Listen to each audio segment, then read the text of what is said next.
हरे कृष्ण कृष्ण कृष्ण हरे हरे हरे राम राम राम हरे हरे। প্রাচীন মন্দিরগুলি সংস্কারের সঙ্গে গ্রামীণ সভ্যতা। পুরনো শীতলা মন্দির, এই মন্দিরটা আবার পুনর্নির্মাণ ও সংস্কার হবে, আপনারা দেখতে থাকুন। ও শিক্ষা, অনুভূতি, স্মৃতি অক্ষুণ্ণ রাখার নিছক একটি প্রয়াস করলাম। সঙ্গে আমার ব্যক্তিগত কিছু লেখা অনুভূতি তুলে ধরলাম। অনুরোধ, ভিডিওটি দেখার সঙ্গে ভাষ্যপাঠটি মাটির খালি ধস নিচ্ছে। প্রথম ধারা শুরু হলো।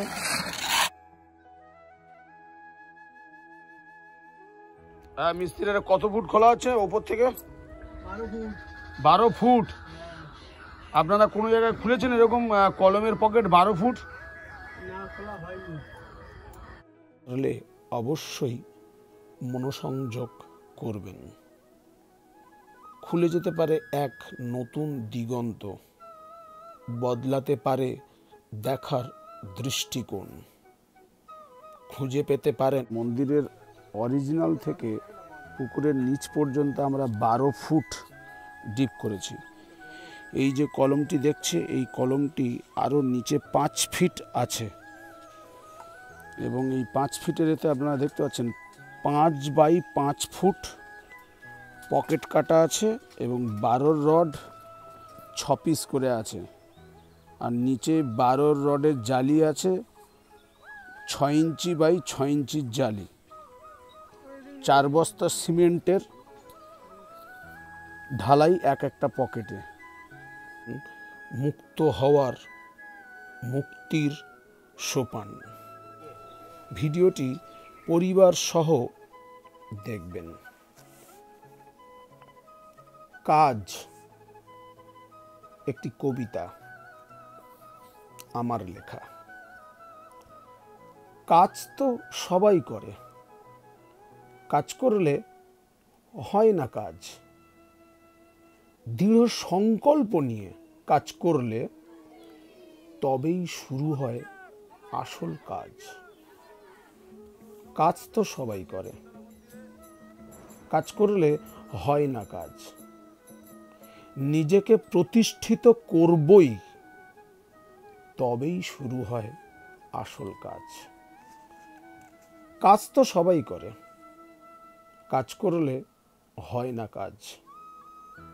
স্বপ্নকে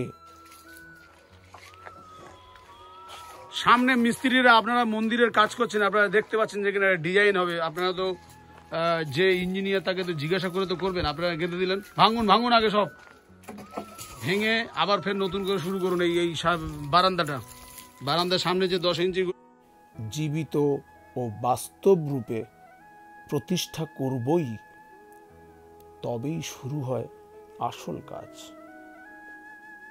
কাজ তো সবাই করে, কাজ করলে হয় না কাজ।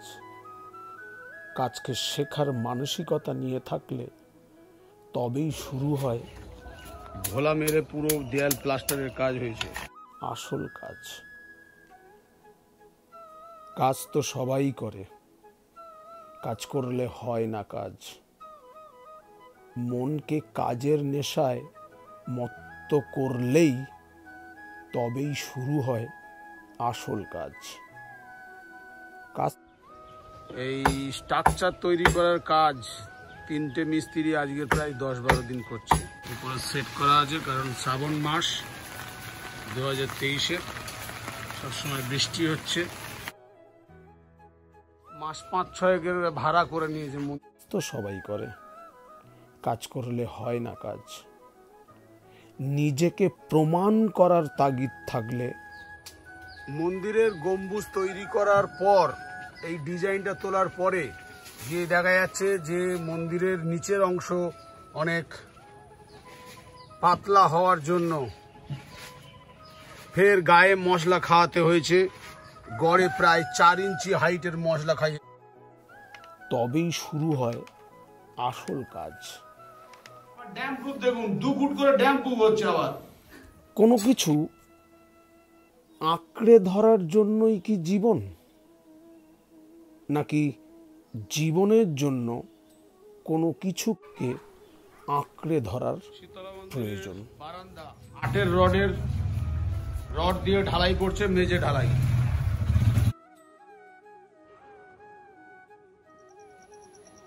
কৃষ্ণালয়ের দুর্গাপুজোর জন্য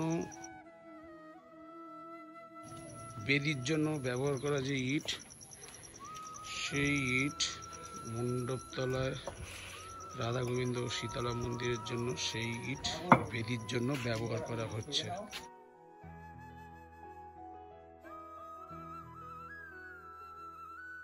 তৈরি করছি কারণ আপনারা সবাই জানেন কৃষ্ণালয় যেখানেই প্রজেক্ট তৈরি করবে সেখানে পরিবেশ বান্ধবের জন্য গাছের জন্য একটা বিশাল বাজেট বরাদ্দ করা থাকবে এবং গাছের জন্য একটা বড় প্রজেক্ট অবশ্যই থাকবে। কৃষ্ণালয়ের থেকে সিদ্ধান্ত নয় যে কোনো প্রজেক্টে। আপনি স্টার এবং আপনি আঁকছেন স্টার, ইনি হচ্ছেন আমাদের কৃষ্ণালয়ের বুলেট।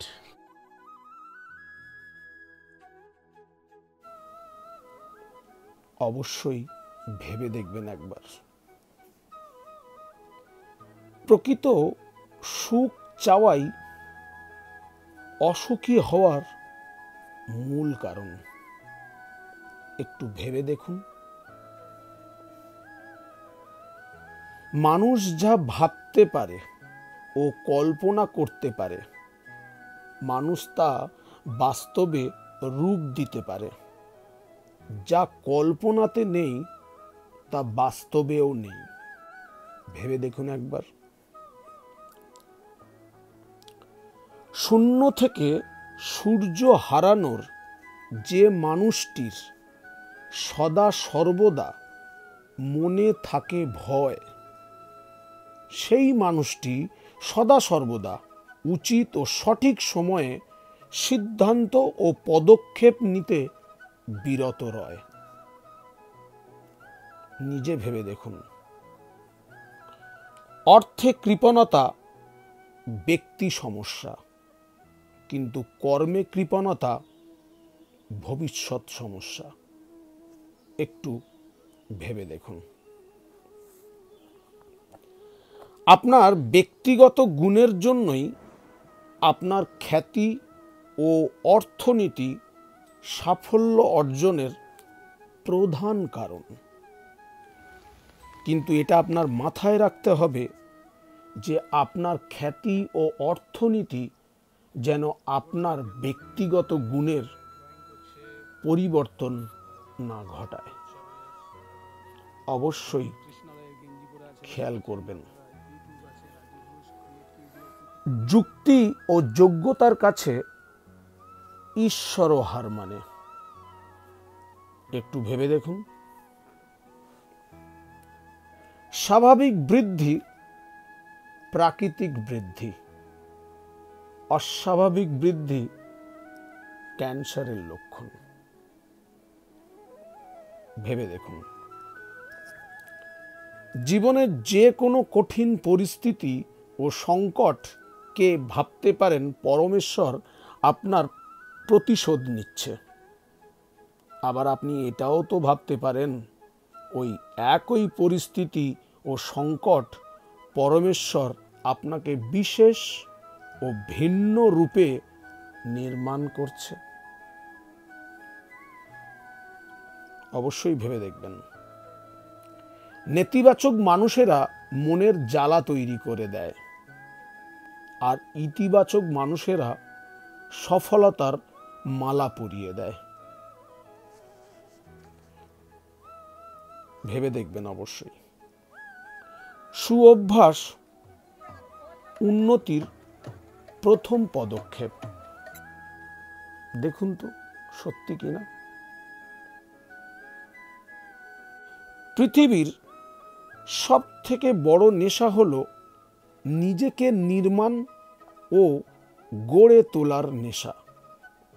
এই নেশায় যারা একবার নেশাগ্রস্ত হয়, বাকি অন্যান্য নেশা তাদেরকে আর গ্রাস করতে পারে না।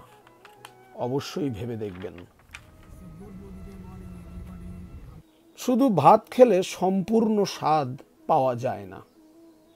যেমন ভাতের সঙ্গে সবজি মিশিয়ে খেলে তবেই সম্পূর্ণ স্বাদ পাওয়া যায়, ঠিক তেমনি সফলতার ক্ষেত্রে শুধুমাত্র পরিশ্রম করলেই সফলতা আসে না।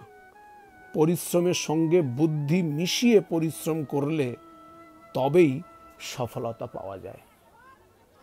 অবশ্যই ভেবে দেখবেন। বুদ্ধিমান তাকেই বলে যে বর্তমানে দাঁড়িয়ে ভবিষ্যৎকে দেখতে পায়। ঠিক কিনা ভেবে দেখবেন।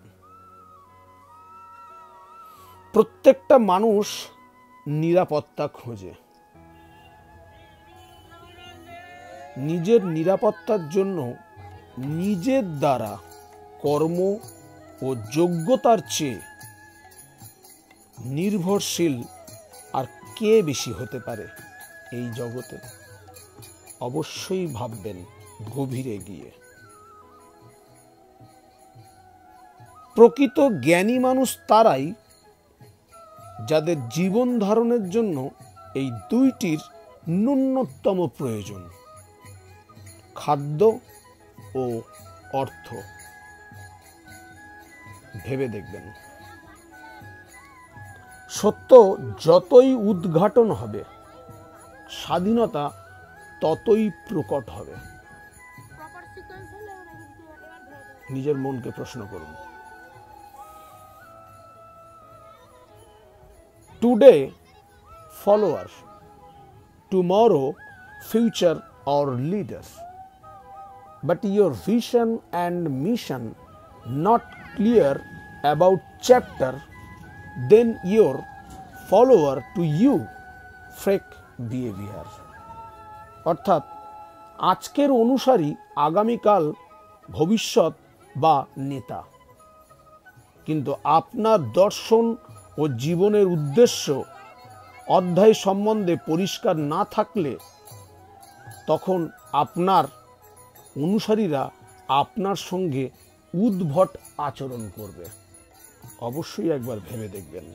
আপনার শরীরের মধ্যে আপনি বসবাস করছেন, অর্থাৎ আমি। এই আমি নিয়ে একটি কবিতা।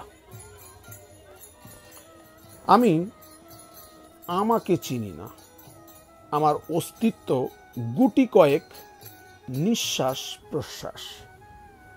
আমি আমাকে চিনি না। আমার দুচোখ ভরা বিশ্ব ব্রহ্মাণ্ড জুড়ে শুধুই অবিশ্বাস। আমি আমাকে চিনি না। আমার চাহিদাগুলি জীবন ভরা ঊর্ধ্বশ্বাস। আমি আমাকে চিনি না। আমার জীবন জুড়ে আছে শুধুই সফলতার আশ্বাস। আমি আমাকে চিনি না। আমার ইচ্ছে পূরণের জন্য লেগে থাকা অবিরাম প্রয়াস। আমি আমাকে চিনি না। আমার অস্তিত্ব অক্ষুণ্ণ ঈশ্বরে বিশ্বাস। আমি আমাকে চিনলাম না। আমার এটাই আসল নির্যাস। অবশ্যই ভেবে দেখবেন। নিরাপদ কে, কবে, কোথায়? অবশ্যই ভেবে দেখবেন। হরে কৃষ্ণ কৃষ্ণ কৃষ্ণ হরে হরে, হরে রাম রাম রাম হরে হরে। পিতা স্বর্গীয় গোপাল ঘোষ, মাতা শ্রীমত্তা জয়ন্তী রানী ঘোষের বড় পুত্র আমি শ্রী রাজু ঘোষ। সমস্ত মণ্ডপতলা গ্রামবাসী ও গোটা বিশ্বকে আমার অন্তর থেকে জানাই শ্রদ্ধা, সম্মান, ভালোবাসা ও প্রণাম। মণ্ডপতলা গ্রামে এই প্রথম আনুষ্ঠানিকভাবে 5টি গ্রাম তথা রামনাথপুর, চাঁপানগর, আঁচনা, জগদীশপুর, মল্লিকপুর, প্রতিটি গ্রাম থেকে 5 জন করে ব্যক্তি নিমন্ত্রিত সহ পঞ্চাঙ্গ, শান্তি সস্তায়ন, বাস্তুজাগ মহাযজ্ঞ, 108 ঘড়া বিষ্ণুপুর থেকে নিয়ে আসা গঙ্গা জলের মাধ্যমে মন্দির ধৌতর কার্যপ্রণালী, 108 জন শিশু থেকে বৃদ্ধ প্রত্যেককেই আবির, উত্তরীয় ও গীতাদান, সবার জন্য ভোগের আয়োজন এবং রাজস্থান থেকে আসা শ্বেত পাথরের বিগ্রহ সমূহ শুক্লাপক্ষে 11ই চৈত্র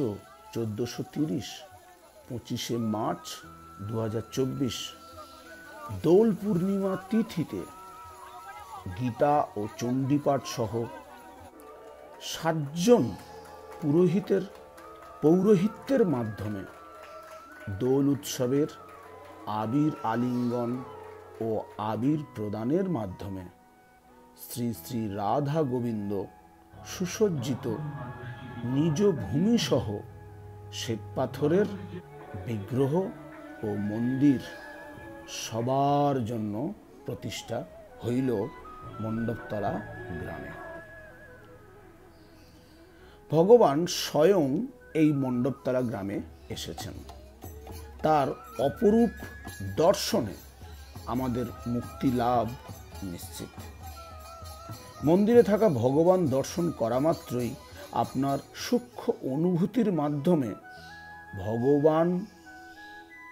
ভগবানের অধিষ্ঠান অনুভব অবশ্যই করতে পারবেন। আমার বিচার বিশ্লেষণ বলে, মনুষ্য জীবন তখনই সম্পূর্ণতা লাভ করে ভক্তি, সমর্পণ ও মানবিক সৃষ্টিশীল এবং সৃষ্টি রক্ষার জন্য যিনি পরিশ্রম করেন। আর দ্বিতীয় হলো, মনুষ্য জীবন তখনই পরিপূর্ণতা পায় এই দুয়ের সমন্বয়ে। যেমন ফ্যান্টম হ্যাপিনেস অর্থাৎ ভৌতিক সুখ ও স্পিরিচুয়াল হ্যাপিনেস অর্থাৎ আধ্যাত্মিক সুখ। ফ্যান্টম হ্যাপিনেস মানে যেমন দামি বাড়ি, দামি গাড়ি, অর্থাৎ উন্নত জীবনযাপনের জন্য যা যা সামগ্রিক বা উপকরণ দরকার তা হলো আমাদের ভৌতিক সুখের আধার।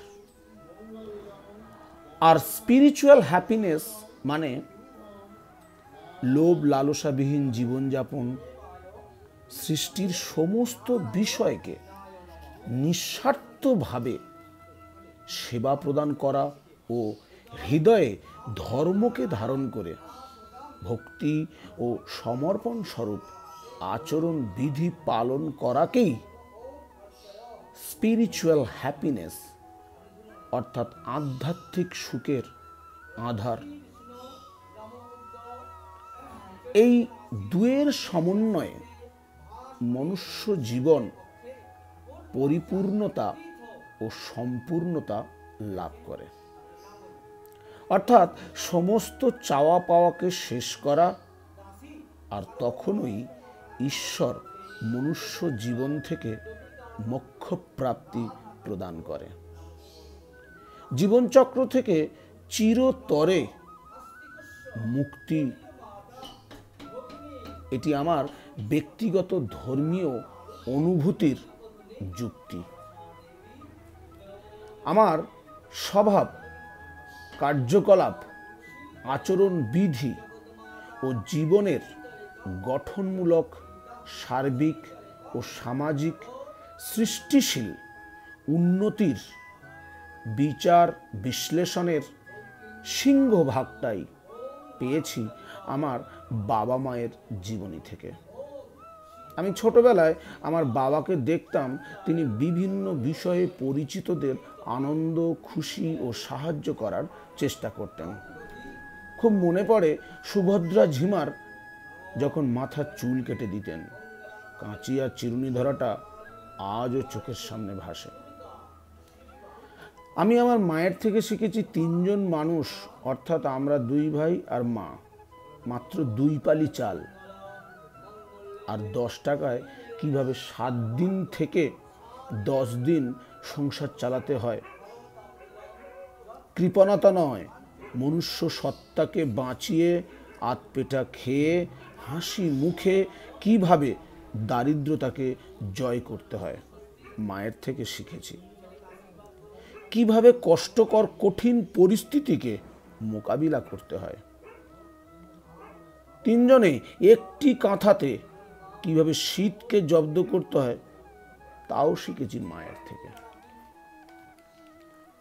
আমার বাবা মা আমার কাছে সব থেকে বড় গুরু, শিক্ষক, অভিভাবক ও বন্ধু।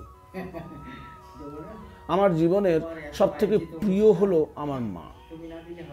আমার জীবন শুরু থেকে শেষ সমস্ত সৃষ্টিশীল গঠনমূলক কার্যকলাপ, চিন্তাভাবনা সমস্তটাই মায়ের মর্যাদা ও খুশিতে রাখার কেন্দ্র করে।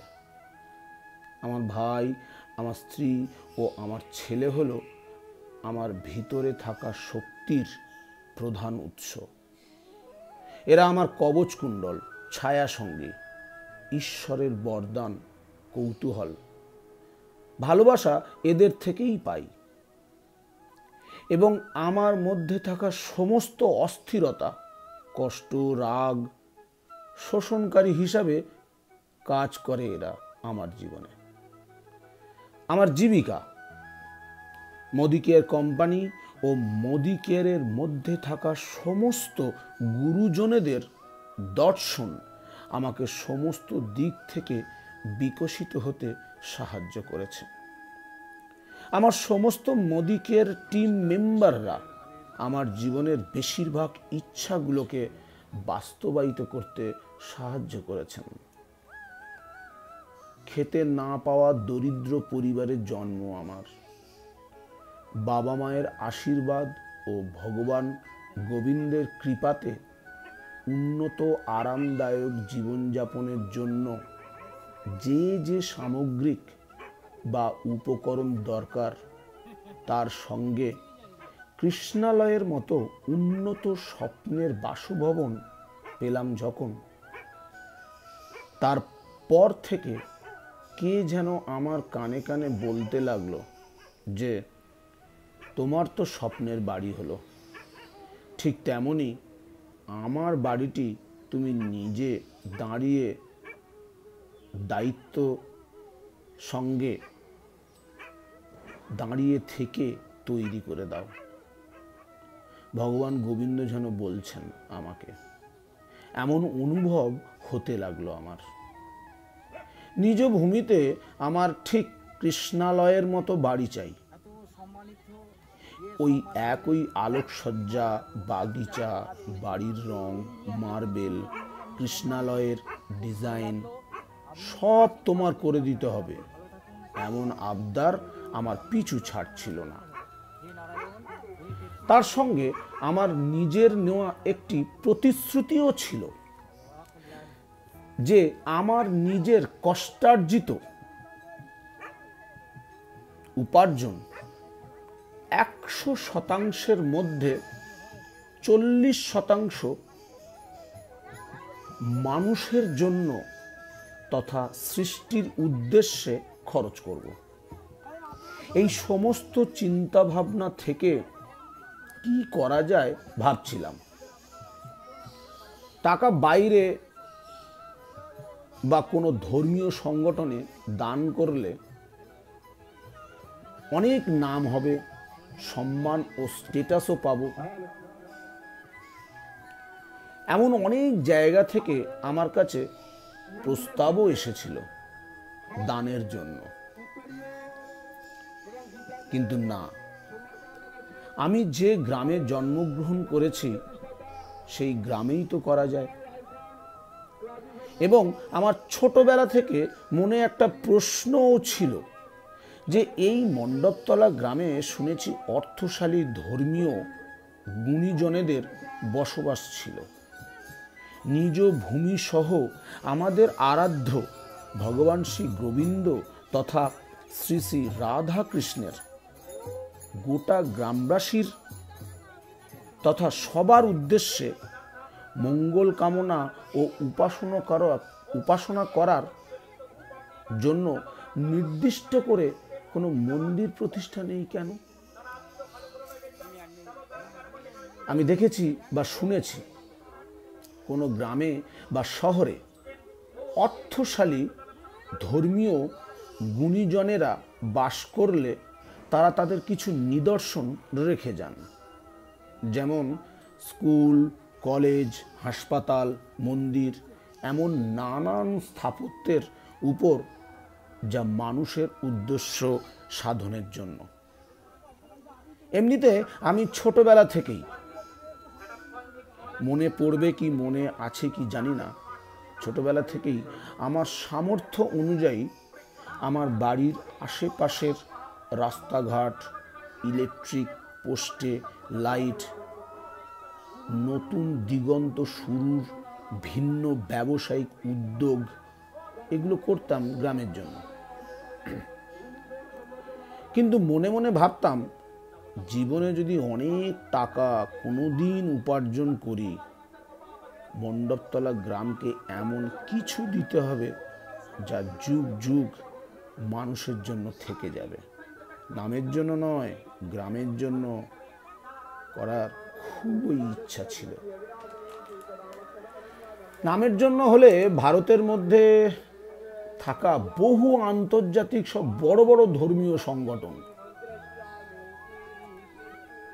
গুলি সাহায্য করা অর্থের পরিমাণ অনুযায়ী নাম, মর্যাদা, তাদের সংগঠনের আন্তর্জাতিক স্ট্যাটাস, এমনকি বড় বড় ফটোসহ ব্যানারে দিয়ে দেবে। সংগঠনগুলিকে আলাদা করে নামের জন্য বলতেই হবে না, কারণ তাদের মোটা অঙ্কের অর্থ কালেকশন করার এটা একটি বড় মাধ্যম। যদি এমন কেউ থাকেন যে 25 থেকে 30 লক্ষ টাকা দান করতে চান, তাহলে আমি তাদের সঙ্গে যোগাযোগ করিয়ে দিতে পারি। এই ধরনের ধর্মীয় বা অনাথাশ্রম, এমন বহু আন্তর্জাতিক সংগঠনের সঙ্গে যোগাযোগ করিয়ে দিতে পারি। প্রচুর নামও হবে, কারণ তারা কালেকশনের জন্য নামের একটা অপশন খোলাই রাখে। শুধুমাত্র লক্ষ টাকা দান দিলেই এই সব দিয়ে দেবে বলতে হবে না। নাম নাম, আমি নাম চাই না, গ্রামকে চাই। এই গ্রাম আমার কাছে গ্রাম নয়, একটি পরিবার। কারণ এই গ্রামের ভৌগোলিক দিকটা আমার খুব ভালো লাগে।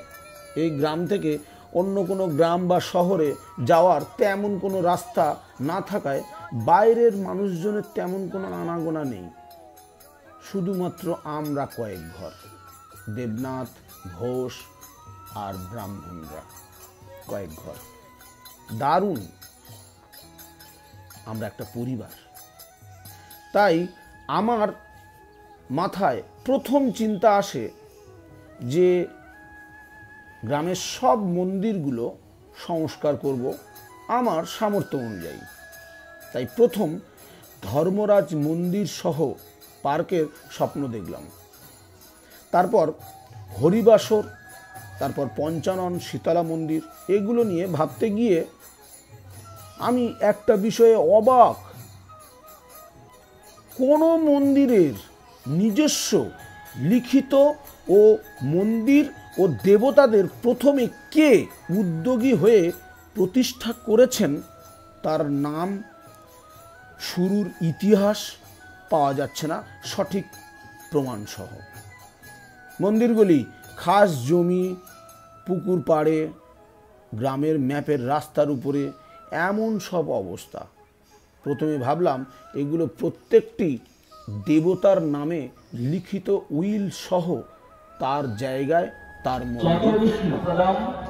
সদা প্রশ্রয়ন্তি সুরয় দেবীব চক্ষ্ম রাততম নমো মাধব মাধব স্বরন্তি স্বাধব সর্বে সর্ব কার্যেষু সুমাধব সুমাধব সুমাধব।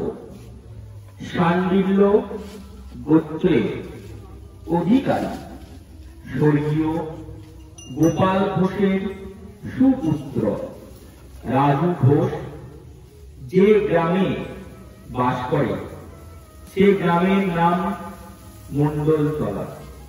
সেই গ্রামের সর্ব গ্রামবাসী বৃন্দের যথাযথ গোত্র সুখ সমৃদ্ধি সুবুদ্ধি লাভ পূর্বক মনস্কামনায় যথাযথ পরিপূর্ণ ফলপ্রাপ্তি কামনায় সকল বাধা বিমুখায় সকল কামনায় মন্দির প্রতিষ্ঠানকে পঞ্চাঙ্গ হোম করা হচ্ছে।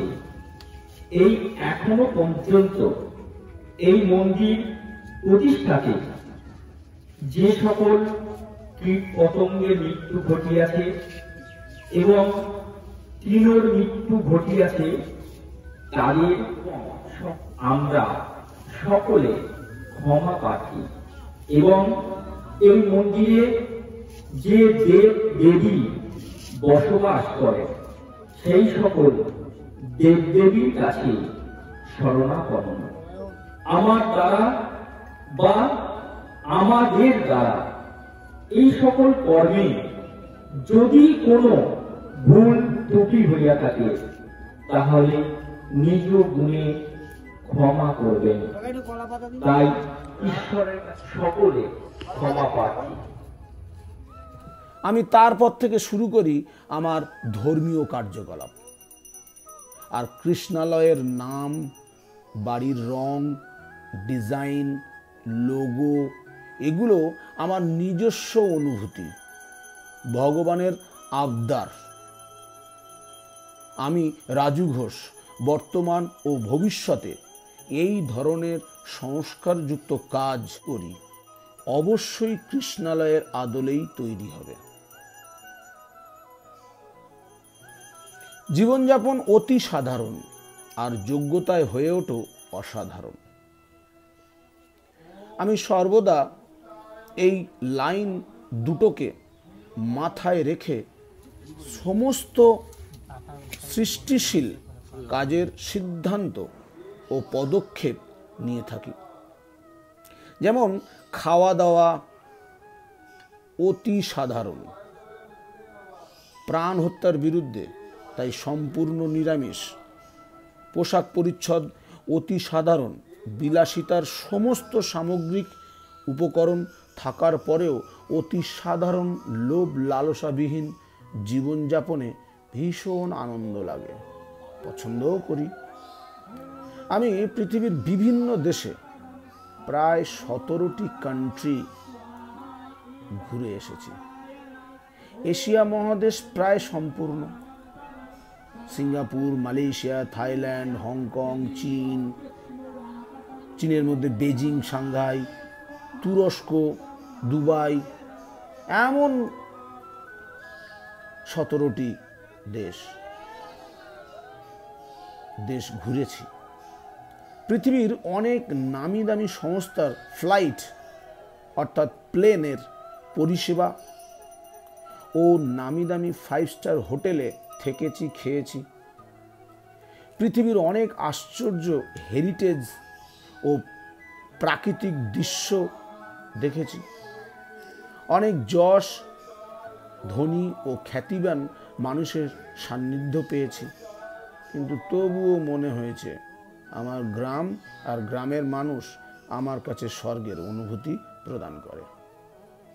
গ্রামের প্রতিটি মানুষ, তাদের প্রতিটি কার্যপ্রণালী আমাকে অনেক বেশি অনুপ্রাণিত করে। এবং একটাই কথা বারবার মনে হয়, চৈত্র মাসে মীন রাশি বাস করে শুক্রের পক্ষে পূর্ণিমার তীর্থ বারেভ্য তীর্থ অশ্ব কাশ্যপ গোত্রস্য পিতা দেবসম অশ্ব যজ্ঞানস্য সান্ডাল গোত্রস্য রাজু ঘোষ দাসস্য সহিত সমগোত্রস্য নামটা বলুন। অধ্যায় দাসস্য যথাযথ গোত্র যথাযথ মায়ের নাম জয়ন্তী ঘোষ। অশ্ব গোত্রস্য জয়ন্তী ঘোষ দাসিস্য আরেকজন বলে পলাশ ঘোষ। কে হয়? ভাই ভাই। অশ্ব ভাতরা পলাশ দাসস্য উন্নতি কামনায় সুখ শান্তি শ্রীবৃদ্ধি লাভ সুখ সাথে শিবির লাভ পূর্বক মন্দির প্রতিষ্ঠাত দেব ভূমিস্থ বাস্তু পঞ্চাঙ্গ হোম সংগতার্থম পরিশ্রম।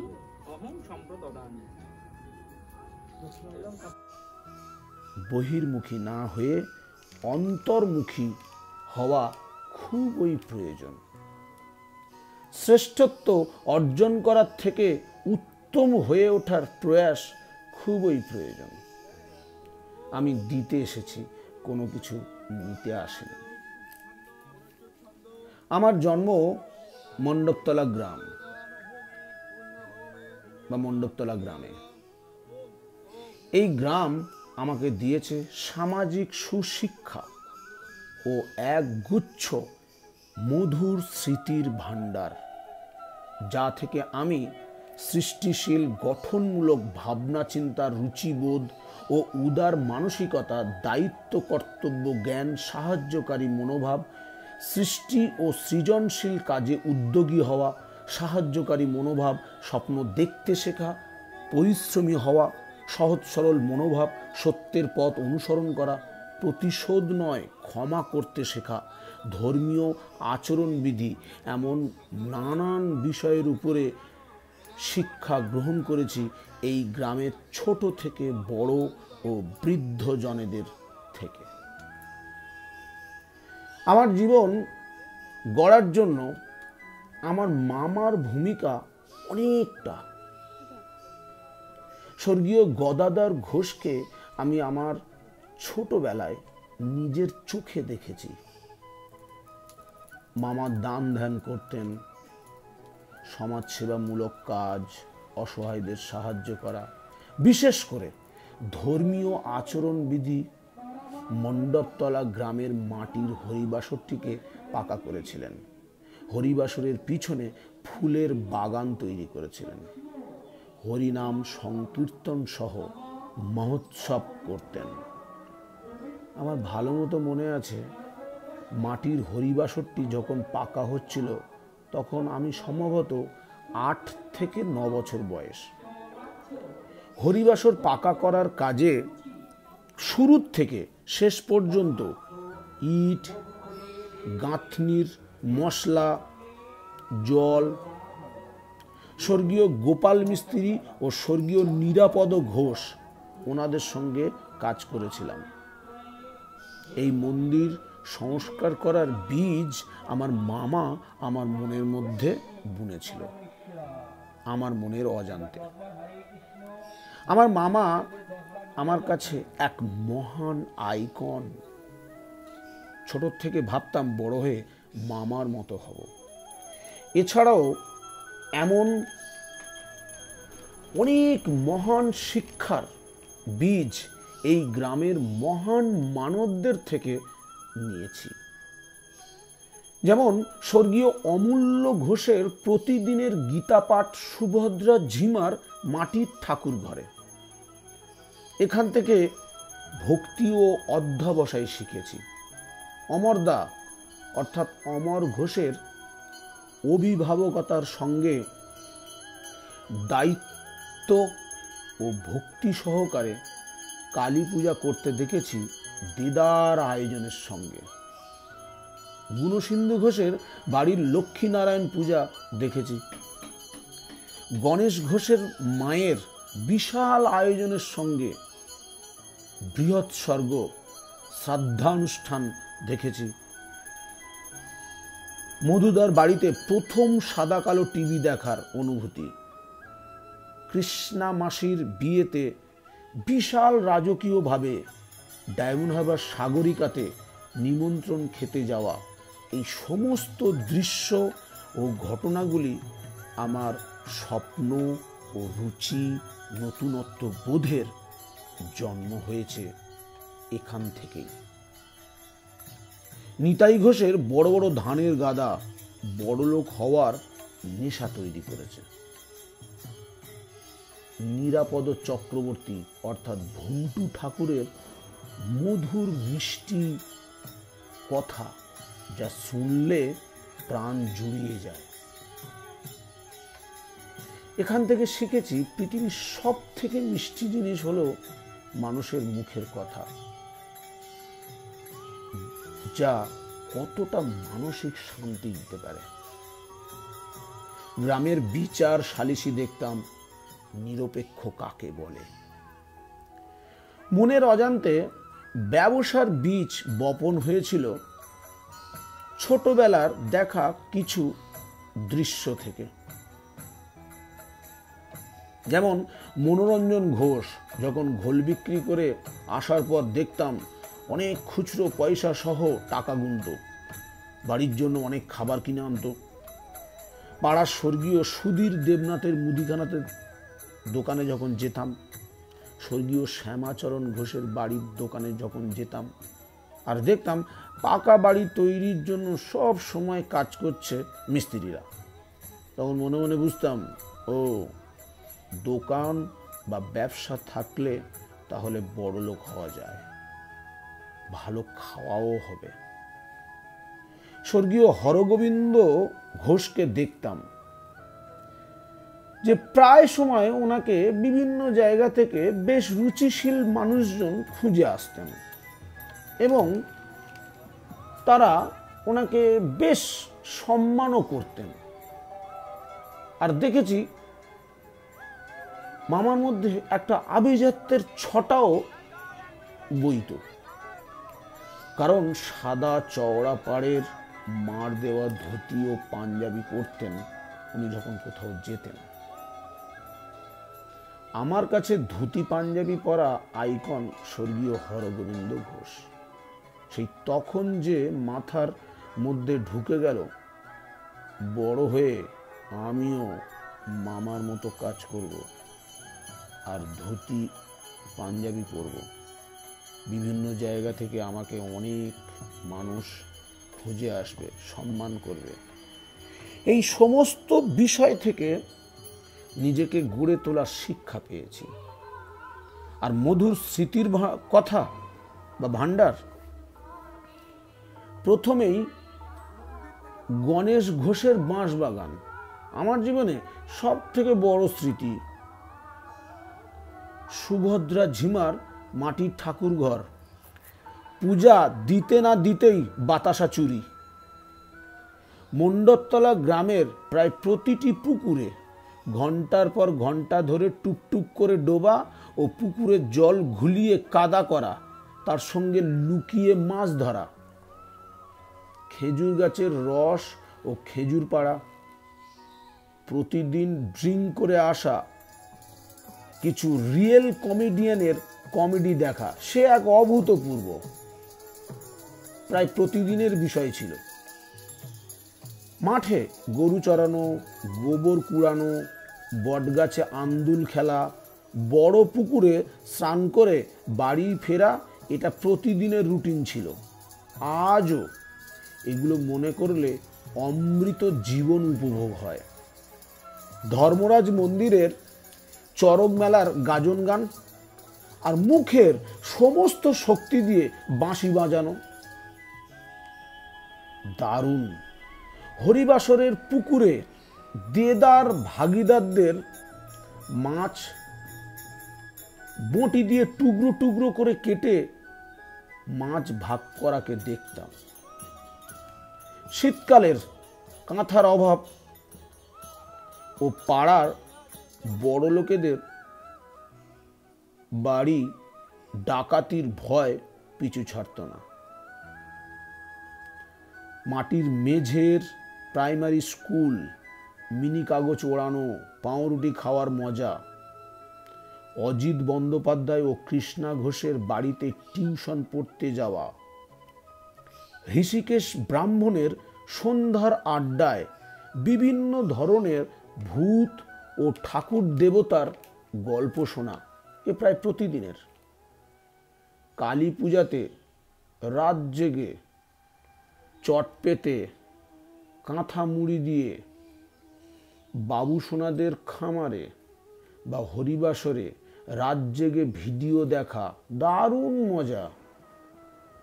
নিজে হাতে মাটির পুতুল ঠাকুর তৈরি করে পূজা করা ও খিচুড়ির জন্য চাল আলু ডাল সবাই মিলে দিয়ে আনন্দ উপভোগ করা।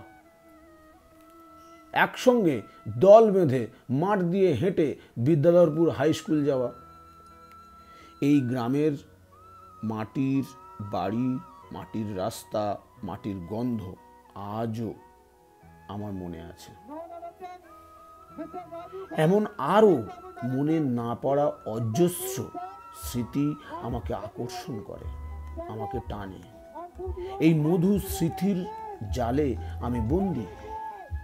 তাই তো বাড়ি করার জন্য শহরের জায়গা কিনেও মণ্ডপতলা গ্রামে বাড়ি করলাম। আমার খুব ভালো মতো মনে আছে 2009 সালে আমি যখন মোদি কেয়ারের মাধ্যমে মালয়েশিয়া বেড়াতে যাওয়ার সুযোগ পেলাম। প্রথম 5 দিন খুব ভালো লাগছিল, কিন্তু তারপর থেকে মনে হচ্ছিল কখন গ্রামে ফিরব। এই গ্রাম আমাকে স্বর্গের অনুভূতি দেয়। আমি চাইলে কলকাতার যে কোনো দামি আবাসন বা ফ্ল্যাটে থাকতে পারি, কিন্তু না, গ্রাম হলো স্বর্গ। গ্রামের নামটি যাতে দেশ বিদেশে উচ্চারিত হয়, তার জন্য ফরেন কান্ট্রিগুলোতে যাওয়ার সময় প্লেনে ইমিগ্রেশন ফর্ম ফিল আপ করতে হয়। হোটেলের রেজিস্টার ও গোটা ভারতের মোদি কেয়ার অফিসে ভিজিটে আমি গর্বের সঙ্গে মণ্ডপতলা গ্রামের নামটা আমি অবশ্যই সর্বপ্রথমে লিখি। গ্রামের নাম না লিখলেও চলে বা চলে যাবে, তবুও গ্রাম আমার কাছে আগে।